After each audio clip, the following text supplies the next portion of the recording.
Isang madali ang balita lang muna tayo no mga apo. At ito ay isang hindi magandang balita. May isang partikular na lugar doon sa Florida ang labis na napinsala dulot ng matinding buhawi ang tumama doon. Marami ang mga residente ang nabigla sa pagdating ng malakas na buhawi dahil hindi sila naabisuhan ng kanilang lokal na pamahalaan.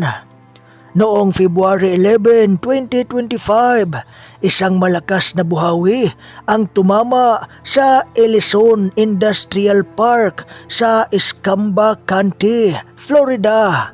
Partikular sa Copter Road sa Pensacola.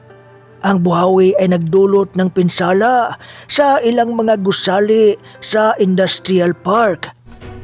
Good evening. Several businesses damaged in Pensacola this afternoon. Several people also hospitalized to be checked out after a sure looks like a tornado just over an hour ago, about 4:15, 4:25 time frame. Escambia County says several commercial buildings were damaged, including a roof being ripped off one of them. County says at least 3 people have been taken to a hospital. Kabilang ang pagkabasag ng mga bubong at pagkalat ng mga debris.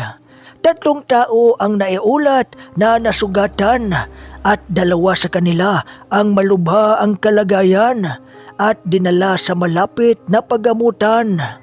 Ayon sa mga otoridad, walang babala o indikasyon man lamang na paparating ang buhawi bago mangyari ang insidente.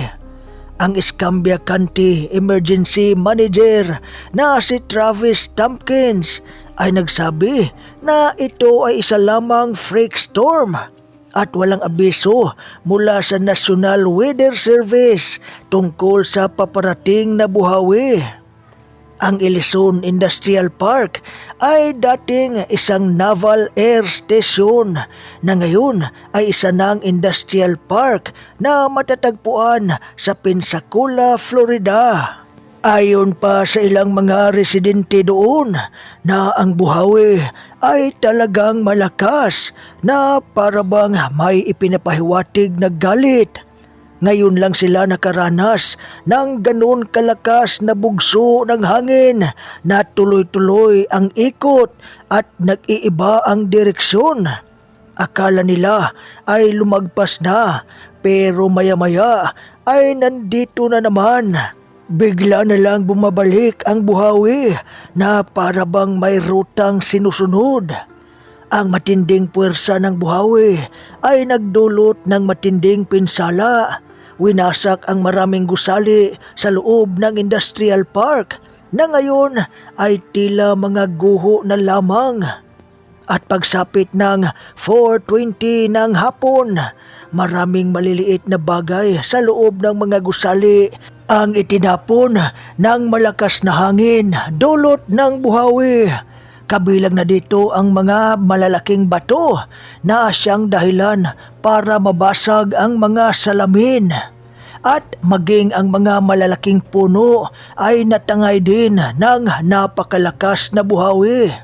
Lubhang malawak ang pinsalang iniwan nito, kaya't marami ang labis na nabigla at marami tuloy ang nangamba ngayon na baka ang buhawi na naranasan nila ay baka isa ito sa wake-up call ng Diyos. Ang Florida ay isa rin sa mga syudad sa USA na maraming naninirahang mga sikat at maimpluwensyang mga tao. At natakot ang mga nakatira doon na baka maggaya sila sa nangyaring trahedya sa Los Angeles. Marami din ang nagsasabi na malabong mangyari sa Florida ang nangyari sa Los Angeles.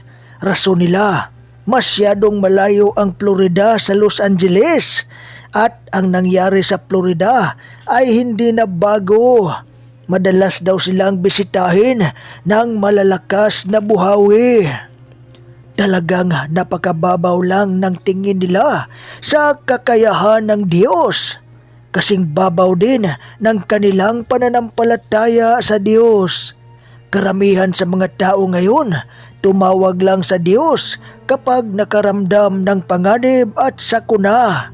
Pero kapag walang banta sa kanilang buhay, ay nakalimutan na nila ang Diyos.